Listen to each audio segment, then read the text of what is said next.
축원합니다. 여러분, 생각이라는 이 생각이라는 것을 정말 중요하죠. 왜냐하면 생각에서 감정이 나오고, 생각에서 말이 나오고, 또 생각에서 또 행동이 나오기 때문입니다. 그래서 좋은 생각을 가지고 있으면 당연히 좋은 말이 나오죠. 그리고 당연히 좋은 행동이 나올 수밖에 없습니다. 또 거기에서 좋은 인생이 그 좋은 말과 좋은 행동을 통해서 만들어지는 거 아니겠습니까? 그러나 나쁜 생각을 하면 나쁜 생각이 만들어질 수밖에 없는 것은 당연합니다. 그래서 이 미국의 시인 중에 에머슨이라는 분은 이런 말을 했어요. 하루 종일 당신이 생각하는 생각이 당신을 만들 것이다. 그러니까 결국은 생각이 우리 인생을 만들어 간다라는 거죠. 그렇게 생각해 보면 지금 내 모습은 지금까지 내가 해왔던 모든 생각의 결과예요. 결과. 지금 내 모습은. 그렇지 않습니까? 문제는 나의 생각을 무너지게 만드는 일들이 너무 많은 거죠.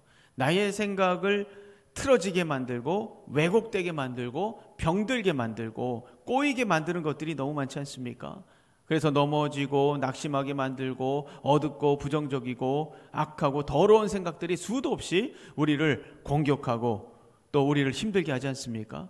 그러니까 내 마음이 무너지는 것은 사실 외부에 있지 않습니다. 외부에 어떤 것이 와도 내 마음이 무너지는 것은 어디에 있는가? 내 생각에 달려있는 것이죠. 아무리 무섭고 힘든 일이 나에게 달려들어도 내 생각에 굳건하게 딱 서 있으면 문제 없습니다. 이겨낼 수 있어요. 그러나 아무리 작은 일이지만, 아무리 작은 한마디지만 내 생각이 굳건하게 서 있지 않으면 그냥 무너지는 거예요. 마음이 무너지고 삶이 무너지고 우울해지고 포기하고 생각이 무너지기 때문입니다. 마치 이 종이 한 장과 같아요. 종이 한 장. 종이 한 장 이거 세워보려고 그러면 이게 세워집니까? 안 세워지죠. 안 세워집니다. 이거 세울 수 있는 방법이 있죠. 어떻게 하면 세워질까요? 접으면 됩니다. 딱 접어가지고 길을 내고 세우면은 세워지죠. 바로 그것이 저는 생각이라고 생각을 합니다. 우리가 생각을 하면서 나를 세워놓으면 쓰러지지 않는 거예요. 굳건한 심지가 있으면 나를 아무리 공격해도 내가 쓰러지지 않습니다. 여러분, 예수님을 보세요. 예수님은 단 한 번도 쓰러지지 않았어요. 그 이유가 뭘까요? 예수님은 수많은 공격을 받았습니다. 예수님은 하나님이시지만 인간은 자기 욕심과 야망 때문에 예수님을 알아보지 못했어요. 오히려 예수님을 저주하고 조롱하고 협박하고 미친 사람이다, 귀신 들렸다, 그러면서 사기꾼이다, 이런 말을 하면서 얼마나 많이 괴롭혔습니까? 정말 괴롭지 않겠습니까? 생각해 보세요. 어떤 사람이 나에 대해서 이상한 소문을 퍼뜨리고 다닌다고 생각해 보세요. 그거 얼마나 화가 납니까? 얼마나 억울합니까? 누가 이러던데 이게 정말이야? 정말 그것도 한두 번이지. 이 사람 저 사람 자꾸 와가지고 이상한 소문 퍼뜨린다고 얘기하면 정말 힘듭니다. 억울하고 화가 나죠. 악플을 생각해보세요. 악플. 여러분, 이 악플이 한 줄이죠. 별거 아니지만 이게 얼마나 무섭습니까? 비록 한마디지만 그 한마디 때문에 그걸 견디지 못해서 공황장애가 오고 우울증이 오고 정신과 치료를 받고 급기야는 극단적인 선택을 하는 사람도 있습니다. 이 악플 때문에. 무서운 거예요. 또 그 당시에 권력을 가진 사람들, 예수님을 죽이려는 계획까지 세우고 있었습니다. 얼마나 무서운 일입니까? 그러니까 이 예수님이 받은 고통은 상상을 초월하는 거예요. 무서워서 집 밖에 나갈 수도 없는 그런 상황이죠. 괜히 나갔다가는 쥐도새도 모르게 그냥 죽을 수도 있는 그런 상황이었습니다. 우리는 코로나의 콧자만 봐도 무서워가지고 교회 못 나왔잖아요. 그러나 이 예수님은요, 자신의 사명을 멈추지 않았습니다. 마음이 무너지지 않았어요. 쓰러지지 않았습니다. 악하고 두렵고 고통스럽고 괴로운 일들이 가득했지만 모든 것을 이겨내고 결국에는 하나님의 영광이 되었고 능력이 되었고 자신의 사명을 완수할 수 있지 않았습니까? 그 근본적인 이유가 뭐냐? 다른 거 아닙니다. 생각이 흔들리지 않았기 때문에. 생각이 흔들리지 않았기 때문에. 여러분, 요즘 우리도 힘든 시대 속에 살고 있지 않습니까? 전쟁이 계속되고 있어요. 세계 경제가 엉망입니다. 금리는 계속 오르고 물가도 말할 것도 없고 공공요금 계속 오르고 있지 않습니까? 코로나는 여전히 우리의 발목을 붙잡고 있고, 정치는 점점 혼란스러워지고, 정말 모두가 살아가기에 힘든 세상을 우리가 살아가고 있지 않습니까? 우리를 흔들어버리는 일들이 너무나도 많아요. 어떻게 해야 이 세상 속에서 우리가 무너지지 않고 흔들리지 않고 이 현실을 이겨내고 돌파할 수 있는가? 어디에 달려 있겠습니까? 제가 말씀드린 것처럼 생각이죠. 생각을 붙잡는 거예요. 생각을 붙잡는 거. 오늘 본문은 예수님께서 붙들고 있었던 생각이 무엇인지를 보여주고 있어요.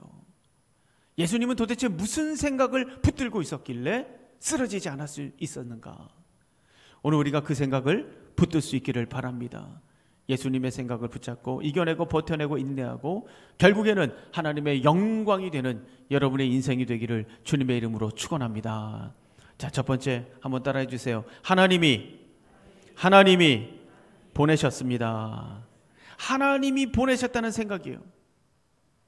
여러분, 이 예수님은 초막절에 예루살렘으로 올라가지 않았습니까? 그리고 사람들을 가르칩니다. 유대인들하고 종교 지도자들 그때만 벼르고 있었어요. 그래, 오기만 해라. 오기만 해. 내가 딱 잡아가지고 잡아드리고 내가 처벌하리라. 이렇게 예수님을 벼르고 있었습니다.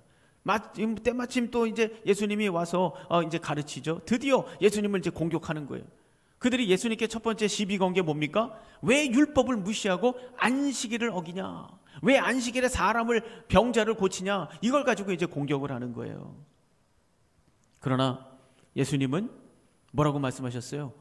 율법은 내가 율법을 어긴 게 아니라 너희들이 율법을 어기고 있다라고 얘기하셨어요. 너희들은 나를 죽이려는 계획을 짜고 있지 않냐? 율법에 살인하지 말라고 그랬는데 어떻게 이 살인을 계획하고 있느냐? 이렇게 얘기를 하셨습니다.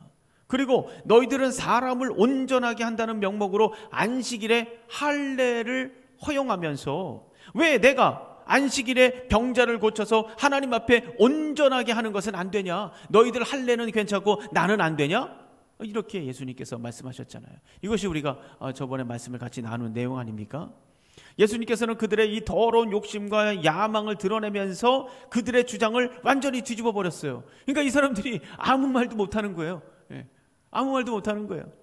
사람들이 그 이야기를 보는 그 아무 말도 못하는 당국자들을 보면서 이상하다.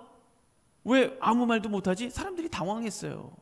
왜냐하면 그 당시 유대 그 랍비들은 어떻게 가르쳤냐면 침묵하고 있는 것은 그것을 시인하는 것이다. 이렇게 가르쳤거든요. 그러니까 유대 당국자들이 예수님께서 그렇게 말씀하시니까 아무 말도 못하고 그냥 벙어리가 돼가지고 앉아있는 거예요. 자, 그래서 뭐라고 얘기합니까? 사람들이 26절을 보세요. 26절. 보라, 드러나게 말하되 그들이 아무 말도 아니하는도다. 당국자들은 이 사람을 참으로 그리스도인 줄 알았는가?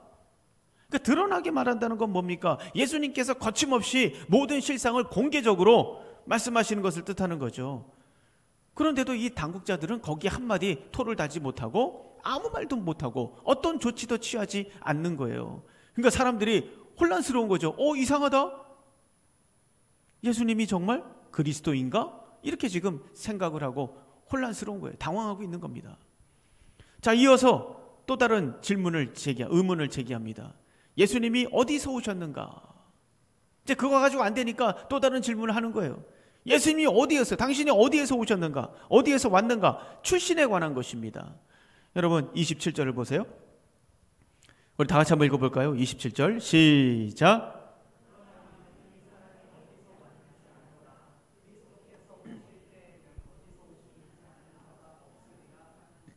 유대인들은 메시아에 대해서 어떤 생각을 가지고 있었냐면 메시아는 특별하게 오실 것이다.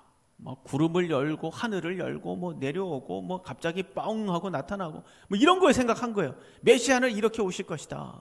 그런데 예수님의 출신은 예수님은 예수님이 어디서 오셨는지에 이 출신에 대한 것을 이 유대인들이 다 알고 있었거든요. 다 알고 있었어요. 저 나사렛 출신, 저 촌동네 출신 다 알고 있었습니다. 신비한 존재도 아니에요. 그러니 예수가 메시아라는 것은 거짓말이다. 이것이 유대인들의 논리였습니다. 그러나 이것은 이 사람들이 말씀을 제대로 이해하지 않았기 때문이죠. 이사야 선지자는 뭐라고 얘기했습니까? 이미 메시아, 이 예수님은 비천한 자리에서 태어난다라고 이사야서에서 예언하고 있지 않습니까? 또 말라기 3장 1절에 보면 메시아가 성전에 갑자기 임한다라는 말을 가지고 오해를 했어요. 갑자기 임한다. 요걸 가지고 오해를 했습니다. 근데 이 말씀은 미가서 5장 2절을 참고해서 해석을 해야 돼요. 미가서 5장 2절 뭐라고 얘기합니까? 베들레헴 에브라다야, 너는 유대 족속 중에 작을지라도 이스라엘을 다스릴 자가 내게서 내게로 나올 것이라. 그의 근본은 상고의 영원에 있느니라 라고 말씀하셨어요. 예수님의 기원에 대해서 정확하게 말씀하고 있죠. 뿐만 아니라 메시아가 베들레헴에서 태어난다라고 예언하고 있습니다. 베들레헴. 당시에 사람들은요, 예수님이 나사렛, 여기서 태어났다고 생각을 했거든요. 나사렛 출신이니까. 하지만 예수님은 어디서 태어났습니까? 베들레헴에서 태어났어요. 예수님은. 그러니까 좀 더 깊이 있게 조사를 하고 말씀도 좀 세밀하게 살폈다면 예수님이 참 메시아라는 것을 알 수 있었습니다. 그러나 그렇게 하지 않았어요. 왜요? 자기 욕심에 눈이 가려서, 자기 생각에 발목이 잡혀가지고 예수를, 이 메시아를 더 알아보지 않았습니다. 자기 생각에 갇혀서. 만약 여러분 중에 예수님이 하나님의 아들이시고 나의 구원자라는 것을 인정하지 못하고 있는 분이 있다면, 이 자리에 있다면 자세히 알아보셔야 돼요. 잘못된 정보를 가지고 막연하게 그거 뭐 말도 안 되는 얘기, 성경 그거 좀 이상한 신화지, 신화, 뭐 이렇게 생각하는 분들이 있지 않습니까? 여러분, 그렇게 치부하시면 안 됩니다. 자세하게 알아보셔야 돼요. 여기 리스트로벨이라는 분이 있어요. 이분이 어떤 분이냐면, 지금은 이제 목사님이 되셨는데, 이분은 예일대 법학부를 나와가지고 미국의 아주 유명한 신문사의 기자로 일하고 있었습니다. 근데 이 사람이 가지고 있던 생각 중에 하나가 뭐냐면, 성경은 거짓말이다, 뻥이다. 자기 아내가 교회를 다니고 있었거든요. 근데 성경은 거짓말이다, 이 생각을 똘똘 뭉친 사람. 그래가지고 너무 답답하니까 내가 이 성경이 거짓말이라는 것을 연구해가지고 만천하에 내가 밝혀야겠다, 이렇게 작심을 하고 그때부터 연구를 시작합니다. 그리고 각계각층의 전문가를 만납니다. 많은 자료를 조사합니다. 그리고 최종 얻은 결론이 뭐냐면, 여러분 신문 기사니까 얼마나 집요하게 세밀하게 찍고 넘어갔겠어요. 예. 불신자, 믿지 않는 교수들, 또 이 불가지론자들, 뭐 불신자들, 뭐 다 찾아다니면서 이 전문가들을 다 그냥 섭렵한 거예요. 최종 결론이 뭐냐? 예수는 하나님의 아들이시다. 성경은 살아있는 하나님의 말씀이다. 부정할 수 없는 증거들이 너무 많다는 것이죠. 그래서 목사님 되셨어요. 이분이 쓴 책도 많습니다. 아주 좋아요. 리스트로벨 한번 찾아서 한번 읽어보시면 좋을 것 같아요. 제대로 알아보셔야 돼요. 성경이 진리라면 내가 영원히 죽느냐 영원히 사느냐, 이게 걸린 문제잖아요. 자세히 살펴보셔야 됩니다. 잘못하면 이 본문의 유대인들처럼 메시아를 옆에 두고 사망의 길을 그냥 가는 거예요.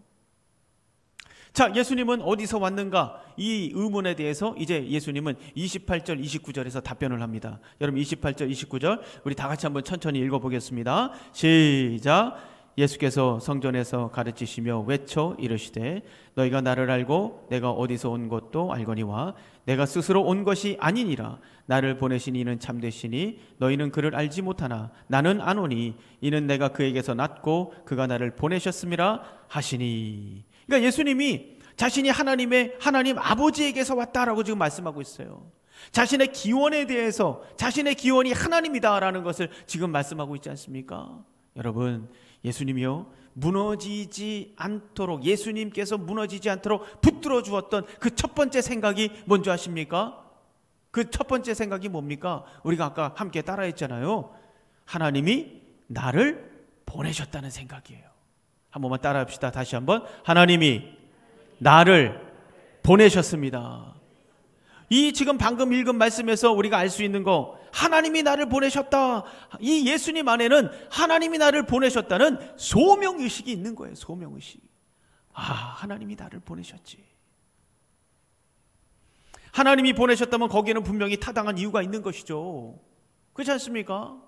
거기에는 위대한 계획이 있는 거예요. 거룩한 뜻이 있는 거예요. 찬란한 미래가 있는 겁니다. 그래서 소명의식이 확실한 사람들은요, 절대 포기하지 않습니다. 오히려 열정과 목적과 비전이 뚜렷해지죠. 작은 일에 요동하지 않습니다. 지금 당장은 초라하고 부족할지 모르지만 원망하거나 투덜거리지 않아요. 끝까지 악착같이 견뎌내고 이겨냅니다. 왜? 하나님으로부터 보냄을 받았다는 확실한 소명의식이 이 가슴 안에 불타고 있기 때문에 그래요. 여러분, 엊그제 축구 보셨나요? 경건 생활만 하시는 것 같아요, 다들. 예. 축구 보셨나요? 저는 축구를 보면서 우리 선수들, 정말 악착같이 뛰는구나. 대단하다. 저는 사실 죄송하지만 전반 7분에 한 골을 먹자마자 조용히 일어났습니다. 그리고 조용히 방문을 열고 집에 방으로 들어갔어요. 그거 당연하잖아요. 왜요? 이 포르투갈, 이 어떤 나라입니까? 이 나라가 축구로 강팀이에요. 강팀. 강국입니다. 또 이 세계 최고의 스트라이커가 거기 있었지 않습니까? 피파 랭킹도 우리는 28위예요. 포르투갈 몇 위인지 아십니까? 9위입니다. 9위. 우리하고 엄청나게 차이가 나요. 그러니까 이 객관적인 데이터를 보면 이거는 말이 안 되는 거예요. 전반에 벌써 7분에 먹었다? 앞으로 더 많이 먹겠구나. 그리고 조용히 일어났어요. 그런데 자려고 하는데 갑자기 와 하는 소리가 들리는 거예요. 이게 뭐냐 도대체. 가니까 벌써 1대1이 된 거예요. 깜짝 놀랐습니다. 깜짝 놀랐어요. 그리고 추가 시간에 기적처럼 한 골을 넣으면서 2대1이 됐잖아요. 여러분, 모든 악조건을 이기고 악착같이 뛸 수 있었던 그 힘이 어디서 나왔겠어요? 어디서 나왔겠습니까? 아마 저 같은 이 객관적인 데이터를 선수들이 가지고 있었다면, 그게 전부라고 생각을 하고 있었다면 무너졌을 거예요.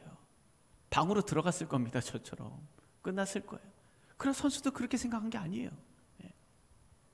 이 사람들이 끝까지 악착같이 할 수 있었던 이유는 뭐냐? 가장 여러 가지 우리가 생각해 볼 수 있지만 가장 중요한 것은 뭡니까? 한 나라를 대표해서 그 자리에 있다. 소명의식이 아니겠습니까? 소명의식. 내가 나라의 부름을 받고 여기에 있는 거야. 최선을 다해야지 끝까지. 이런 마음이 다 있었던 거 아니겠어요? 다시 말하면 보냄을 받았다는 소명감.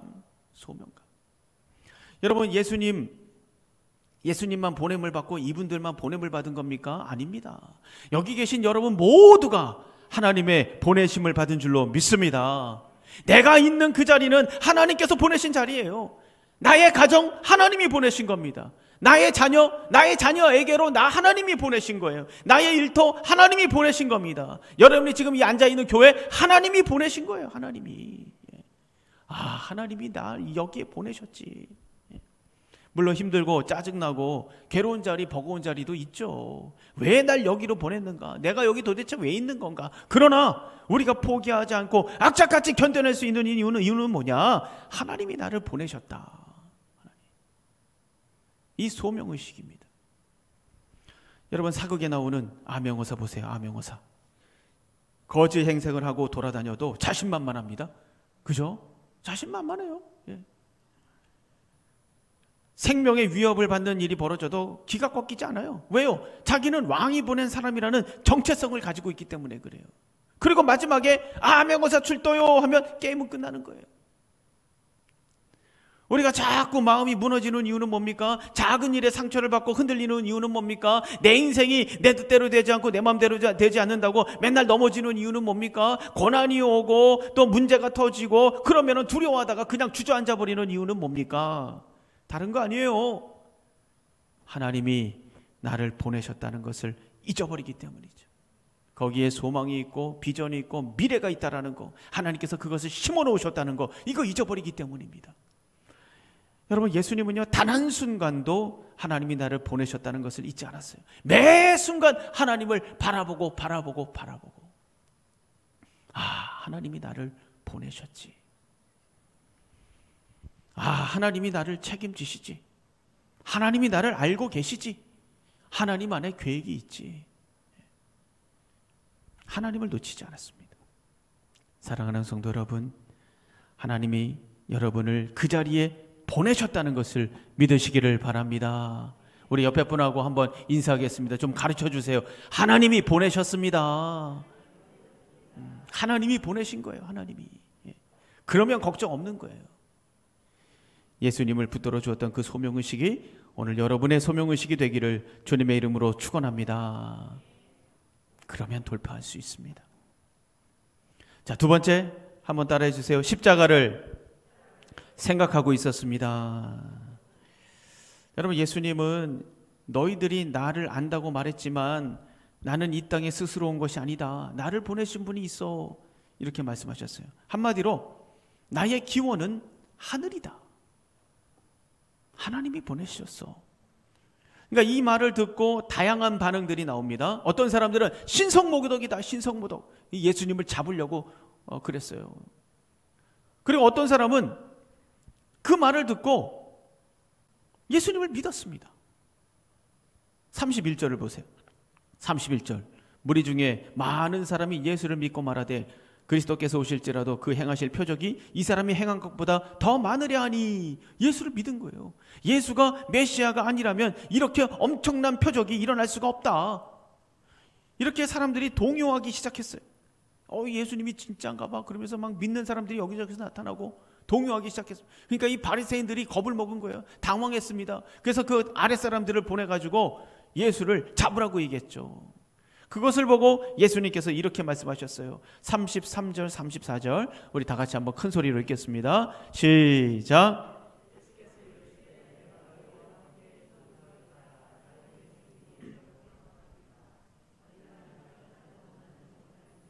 나 있는 곳에 오지도 못하리라 하시니. 여기서 예수님께서 네 가지를 말씀하셨어요. 그 말씀을 가만히 보세요. 네 가지를 말씀하셨어요. 첫 번째는 내가 너희와 조금만 더 있겠다라고 말씀하셨죠.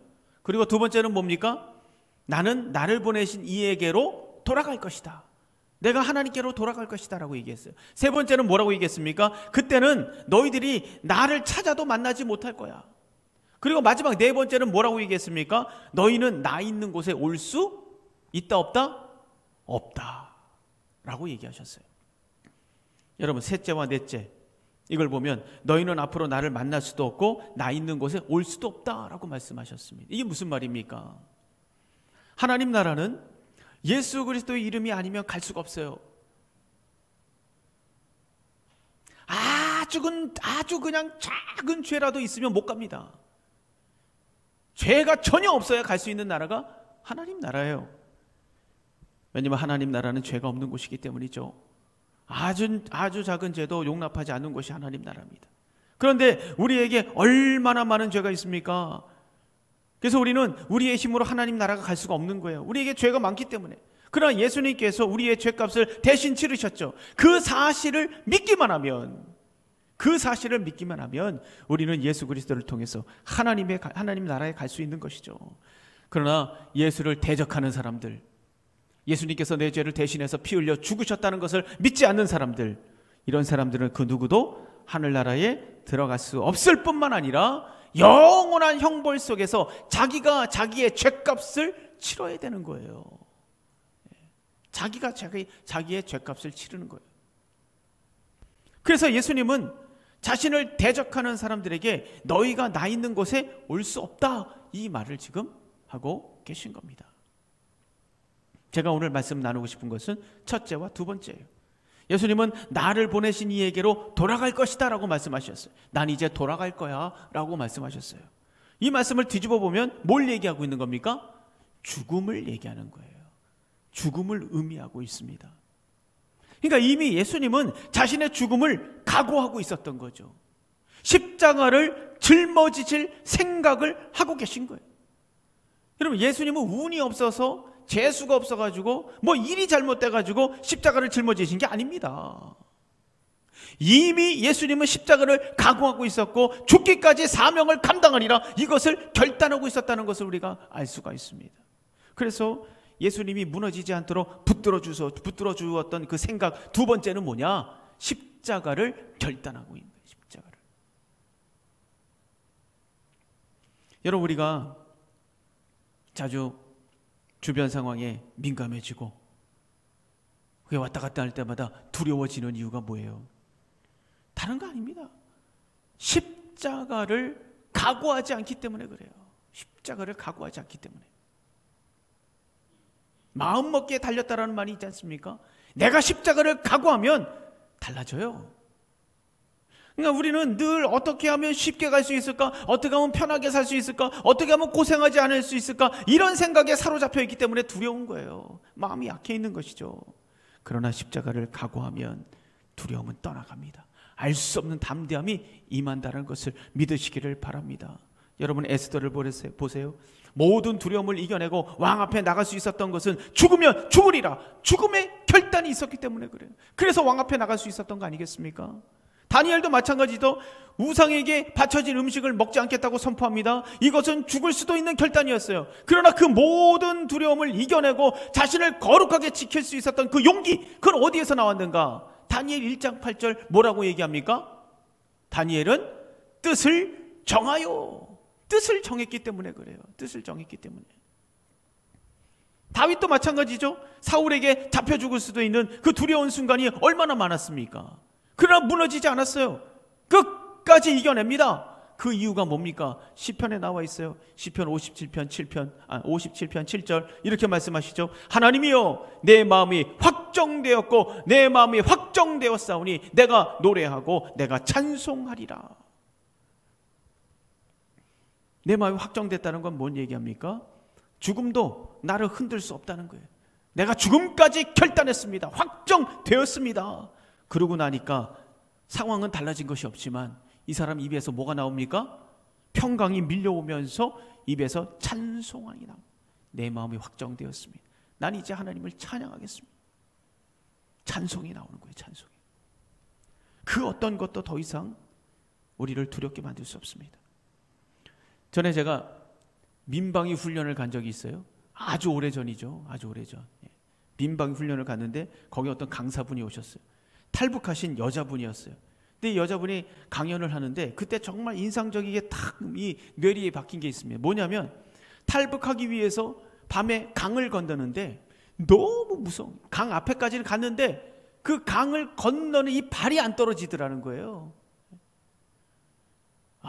그래서 이게 뭘 어떡하나 그러고 있는데 비닐에다가 독약을 넣고 그 비닐을 둘둘 말아갖고 어금니에 물었답니다. 그러니까 걸리면은 그걸 물어가지고 그냥 죽으려고. 근데 참 신기한 것은 비닐에다가 독약을 넣고 둘둘 말아서 이 입에다 딱 무는 순간, 죽음을 결단하는 순간 자기도 모르게 두려움이 사라지더라는 거예요. 그래, 뭐 죽기밖에 더 하겠느냐, 뭐 이런 생각이었던 것 같아요. 그래. 그래서 강을 건넜다는 거예요. 여러분 이해되십니까? 여러분 모든 문제의 근원은 내가 살아있기 때문에 문제가 되는 거예요. 내가 살려고 애를 쓰기 때문에 문제가 생기는 거예요. 그러나 성경은 뭐라고 말씀하십니까? 죽어야 산다고 말하는 게 바로 성경의 진리입니다. 여러분 마가복음 8장 33절 누구든지 나를 따라오려거든 자기를 부인하고 자기 십자가를 지고 나를 따를 것이니라 라고 말씀하고 있잖아요. 그리고 요한복음 12장 24절 하늘의 미랄이 땅에 떨어져서 죽지 아니하면 하늘 그대로 있고 죽으면 많은 열매를 맺느니라. 그러니까 성경은 죽어야 너가 산다라고 말씀해 주시고 있어요.